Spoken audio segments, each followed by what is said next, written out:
8 বছর আগে আমারও বিয়ের শখ জাগছিল। তো তাই নাকি? তো তোরা পুরুষ, আমি কি পুরুষ না রে? যাই হোক, তো থাম। তো আমি, আমার আব্বা একটা মাদ্রাসার প্রিন্সিপাল, একটা বড় মাদ্রাসার আমার আব্বার প্রিন্সিপাল। আল্লাহর রহমতে আমার আব্বাও হাফেজ, আমিও হাফেজ। আমার আব্বা দাওরাই হাদিস পর্যন্ত পড়েছে, আমিও পড়েছি। একই মাদ্রাসায় প্রায় 9 বছর আমরা পড়াশোনা করেছি। তো আমার আব্বা একই টাইমে বড় একটা মাদ্রাসার প্রিন্সিপাল, মুহতামিম, প্রধান।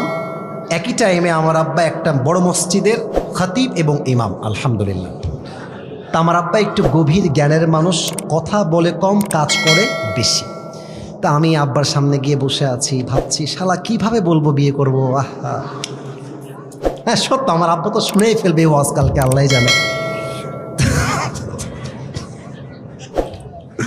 তা আব্বাকে বলবো, কিন্তু আমরা কিন্তু আব্বাদেরকে বলতে চাই যে আব্বা একটা বউ লাগবে, কিন্তু সাহস আর সম্মানে কুলায় না যুবক ভাইরা। তো যাই হোক, অনেক লজ্জা টজ্জা কাটিয়ে আব্বাকে বললাম যে আব্বা, আমার মন বলছে আমার একটা বিয়ে করা দরকার। এভাবেই বলেছি যে আমার বিয়ে করা দরকার বলে আমি মনে করছি। তো আমার আব্বা শোনার পরে আমার দিক তাকায় আছে, তাকাই আছে, আর মনে মনে ভাবছে শালা নিজে শুধু আমার টাকা দিয়ে আর তুমি নিয়ে আসবে বিয়ে করে বউ, খাওয়াবে কিডা? কিন্তু আব্বা রাগী মানুষ, কিন্তু রাগ কন্ট্রোল করে বসে আছে। তো আব্বা বলল যে আব্বা শোনো, আমি আবার আমার ক্লাসে এবং পুরো মাদ্রাসায় 1 নাম্বার ছাত্র ছিলাম। এটা কিন্তু শো অফ করে কী লাভ? যুবকরা আমাকে 1 নাম্বার হলেও ভালোবাসতো, আমি ফেল হলেও যুবকরা আমাকে ভালোবাসতো, এটা আমার বিশ্বাস। তা আমি আমার ক্লাসেও 1 নাম্বার ছিলাম, পুরো মাদ্রাসাতেই আমি 1 নাম্বার ছাত্র ছিলাম। তা আব্বা বলছে তোমার কিন্তু মেধা ভালো আব্বা, তুমি কিন্তু জীবনে অনেক ভালো কিছু করবা। তো তুমি যদি এখন বিয়ে করো, তুমি তো মেয়ে মানুষের বাহিরের রূপ দেখেছো, ভেতরের রূপটা তুমি দেখো নাই আব্বা, একটু অপেক্ষা করো। কারণ কি জানেন, মেয়েদের মন হচ্ছে আকাশের মতো, আজকে ঝড়, কালকে বৃষ্টি, তারপরে মেঘ, তারপরে রোদ। আজকে বলবে তোমাকে ছাড়া কাউকে ভালো লাগে, হ্যাঁ তোমাকে ছাড়া কাউকে বিয়ে করতে পারবো না জান। তারপরের দিন একটা বেটার অপশন পেয়ে গেলে তোমাকে গুল্লি করে টাকাওয়ালা যুবকের সঙ্গে বিয়ের পিড়িতে বসে যাবে। মেয়েদের মন পাল্টাইতে সময় লাগে না ভাইজান। মেয়েদের উপরে এক, ভেতরে কিন্তু আর এক। উপরে বলবে তোমাকে ছাড়া কেউ ভালো লাগে না, তুমি ছাড়া কেউ নাই। আর মেয়ের মা তো আর এক রকম। যখন বিয়ের জন্য পাত্রী দেখতে যাবা, মেয়ের মা বলবে আমার মেয়েটা এত ভালো, আমার মেয়েটা না স্কুলে কখনো একা যায়নি, আমি নিয়ে গিয়েছি। আমার মেয়ে না কলেজেও একা যায়নি, আমি নিয়ে গিয়েছি। আমার মেয়েটা একদম মাসুম, দুধে ধোয়া তুলসী পাতা। কত দুধে ধোয়া তুলসী পাতা! বিয়ের পরে মোবাইল ফোনটা চেক করবা, দেখবা 1 ঘাটে নয় 12 ঘাটে পানি খেয়ে বিয়ে করেছে। তবে সব মেয়েকে আমি আসিফ হুজুর 1 পাল্লায় মাপি না। তো যেমন খারাপ মেয়েও আছে, তেমন ফাতেমা চরিত্রবান মেয়েও এই বাংলাদেশে আছে।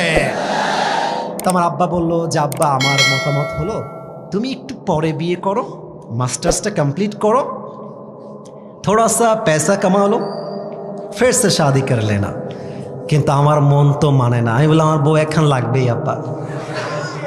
তো আমার এখনো মনে আছে, আমার আব্বা আমারে বলল যে তুমি এখন বাসায় যাও, আমাদের জন্ম কিন্তু খুলনায়, খুলনায় আমার জন্ম। তো খুলনার ভাষা আব্বা বলছে তুমি একটু বাড়ি যাও, তোমার সঙ্গে আমি কালকে কথা কবানি, আব্বা বাড়ি যাও। তো বাসায় আসছি, ওই দিক থেকে আমার আব্বা আমার মাকে কল দেবো, তোমার ছেলে টাল হয়ে গেছে, ওর তার ছিঁড়ে গেছে, ওকে একটু বুঝাই বলো। বাসায় ঢুকে দেখছি আমার মা অ্যাকশনের মুডে চলে আসছে। কিরে তোর আব্বাকে কি বলছিস তুই? আমি বলছি কি বলে, আমি কিছু বলি নাই তো। আরে কিছু বলি নাই। বলছে ও বিয়ে করতে চাও, নিজের পকেটে নাই 1 পয়সা, তুমি খাওয়াবা তোমার বউকে নিয়ে এসে। ওই কথার দিয়ে আমি আব্বাদেরকে বলতে চাই, আব্বা জান মানলাম আপনার ছেলের কাছে টাকা নাই, আপনার কাছে তো আছে। আপনি বলবেন যে আব্বা তুই বিয়ে কর, কিন্তু তুই সেই মেয়েকে বিয়ে করবি যেই মেয়ে তোর সঙ্গে BMW-তে নয় সাইকেলে করে ঘুরতে চায়, যে মেয়েটা তোর ঘরে এসে গরুর গোশত নয় ডাল ভাত খেয়ে থাকতে চায়, আরে তুই সেই মেয়েকে বিয়ে করবি, গোস্ত হবে 2 পিস, তুই খাবি 1 পিস, তোর বউ খাবে 1 piece. That is the solution যুবক ভাইয়ের আমার, বলো। আর মেয়ের বাবা যদি বলে বাবা তুমি আমার জামাই হও, আমি জানি তোমার টাকা পয়সা কম, তো তুমি এক কাজ করো, তুমি আমার মেয়েকে বিয়ে করে নিয়ে যাও, যতক্ষণ পর্যন্ত তুমি চাকরি না পাবা, ব্যবসায় সফল না হবা, আমার মেয়ে, প্লিজ লিসেন টু মি, শুনবেন, আমার মেয়ে আমার ছিল, আমার খেত আমারই থাকবে। তুমি তোমার বাবার ছেলে, বাবার ছেলেই ছিলা, বাবার ছেলেই থাকবে। আমার মেয়ে আমার ঘরে খেত, আমার টাকায় চলতো, আমার টাকাতেই চলবে। কিন্তু আব্বা তোমরা পার্কে গিয়ে ডেটিং না করে বাসর ঘরের মাধ্যমে ভালোবাসা শুরু করে দাও। লাভ কি দেখেন, লাভ কি দেখেন, মেয়েটার হালাল বিয়েটাও হয়ে গেল, যুবকটার উপরে টাকারও চাপ আসলো না। এদিকে যুবক যখন সফল হয়ে যাবে, আর দরকার হলে আমি আমার বউকে হেলিকপ্টারে করে আমার বাড়িতে সাজায় নিয়ে আসবো যুবক ভাইয়ারা আমার। কিন্তু বিয়েটা সহজ করে দেন আল্লাহ। আমার আব্বাজানদেরকে, আমার প্রিয় মা বোনদেরকে বোঝার তৌফিক দান করে, পড়ে সবাই আমিন।